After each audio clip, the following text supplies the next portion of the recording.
নাম আপনার? হ্যাঁ, ফেন। ওই ফেন হবে ভাটাটা, না আমি ইংরাজি তো জানি না। এই নদীর চড়েই এটা পাড়ন তৈরি হয়েছিল। হ্যাঁ হ্যাঁ, কোথায় এই পাড়নটা কোথায় তৈরি করেছে? এটা 3 নম্বর মধুসূদনপুর। এই জায়গাটা কোন জায়গা এটা? এটা গাঁয়ের চর। নদীর চর? হ্যাঁ হ্যাঁ, নদীর চর। আর মাটি কোথা থেকে নিচ্ছে? মাটি ওপারে ওই চরের ওপার থেকে নিচ্ছে। নদীর চর থেকেই নিচ্ছে? হ্যাঁ হ্যাঁ। দক্ষিণ 24 পরগনার কুলতলি ব্লকের মধুসূদনপুর এলাকায় নৈপুকুরিয়া নদীর চোরের মাটি কেটে নদীর চোরেই বেআইনিভাবে ইট তৈরির কাজ চলছে বলে অভিযোগ উঠেছে। প্রশাসনের হস্তক্ষেপে আগেই এই কাজ বন্ধ করা হলেও ফের নতুন করে শুরু হওয়ায় এলাকায় চরম ক্ষোভ ও রাজনৈতিক উত্তেজনা ছড়িয়েছে। স্থানীয় বাসিন্দা সুভাষ মণ্ডলের অভিযোগ, এলাকার কিছু বাসিন্দা ও বাইরের কয়েকজন মিলেই এই বেআইনি ইটভাটা চালাচ্ছে।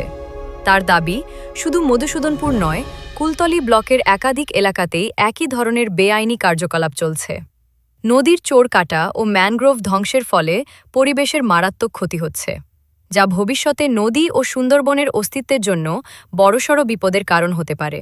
এ বিষয়ে বিজেপি নেতা উত্তম হালদার অভিযোগ করে বলেন, পুলিশের নাকের ডগায় এইসব বেআইনি কাজ চলছে।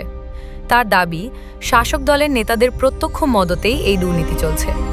আরে এটা তো কুলতলির সমস্ত জায়গা, আমরা বারবার বলছি নদীর চরের মাটি কাটছে এবং এই মাটিটা আপনারা খোঁজ নিয়ে দেখুন, এক তৃণমূলের নেতা সেখানে জড়িত আছে। এই তৃণমূলের নেতারা তো থেকেই এগুলো করছে, কারণ তাদের আজকের সেই অবৈধ দুর্নীতির ইনকাম কমে গেছে। তারা এই জন্য এই মাটি কেটে, গাছ কেটে, ম্যানগ্রোভ কেটে, এই সমস্ত কেটে তাদের সেই যে দুর্বৃত্ত যে মনোভাব, যে অসৎ মনোভাব, যে সেইগুলো তারা বজায় রাখছে। এই গাছ কেটে, মাটি কেটে, এবং সেই মাটিগুলো পুলিশের নাকের ডগার উপর দিয়ে সেটা ইট ভাটায় যাচ্ছে, ইট তৈরি হচ্ছে। এগুলো ভয়ঙ্কর জিনিস তৈরি হয়েছে। এগুলো যদি এখন বন্ধ না করা যায়, তার আগামী দিনে ভয়ঙ্কর একটা পরিস্থিতি তৈরি হবে। কুলতলির মধ্যে মানুষ মানে প্রাণে মারা যাবে, এরকম একটা পরিস্থিতি তৈরি হবে। অন্যদিকে সিপিএম নেতা উদয় মণ্ডল আরও গুরুতর অভিযোগ তুলে বলেন, লক্ষ লক্ষ টাকার বিনিময়ে তৃণমূল কংগ্রেসের নেতারা এই বেআইনি ইটভাটার সঙ্গে যুক্ত এবং প্রশাসনের একাংশ এই দুর্নীতিতে সামিল।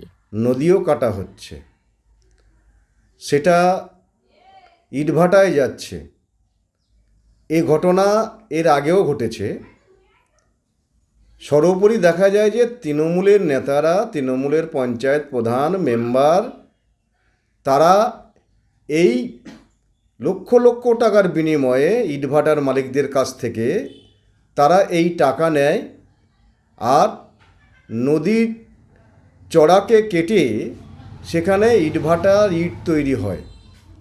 এ ঘটনা নতুন নয়।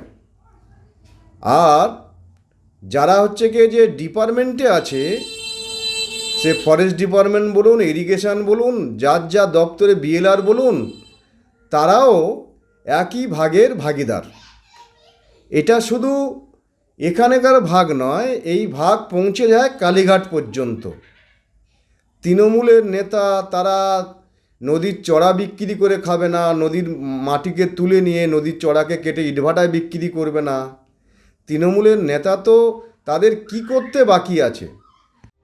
যদিও এই সমস্ত অভিযোগ অস্বীকার করে কুলতলি পঞ্চায়েত সমিতির বনভূমির কর্মাধ্যক্ষ শাহাদাত শেখ, এটা তো আমরা পরবর্তী সিদ্ধান্ত নিয়ে ওদেরকে বারণ করে দিয়েছিলাম। ওরা বলেছে আমরা ওখান থেকে আর কাটবো না, একেবারে এটা অবৈধ। এটা ওদেরকে আমরা নিষেধ করেছি যে নদীর চর থেকে মাটি কেটে কোনোদিন ইট ভাড়া করা যায় না, মাটি ইটের কাজে লাগানো যাবে না। বিরোধীরা বলছে তৃণমূলের নেতারা সব জড়িত এর সঙ্গে। বিরোধীদের মতন অনেক কিছু বলবে, কিন্তু সেটাকে বাস্তবায়িত হবে না। তারা বলার কথা সেটাকে রাজনীতির স্বার্থে বলে থাকে, এটা সঠিক নয়। নদীর চরেতে ভাটা তৈরি করেছে। নদীর চর অ্যাকচুয়ালি ওখানে নদীটা ভাঙন হয়েছে, ভাঙন হয়ে যাওয়ার পরিপ্রেক্ষিতে সেটা এক সময় মালিকের সম্পত্তি ছিল।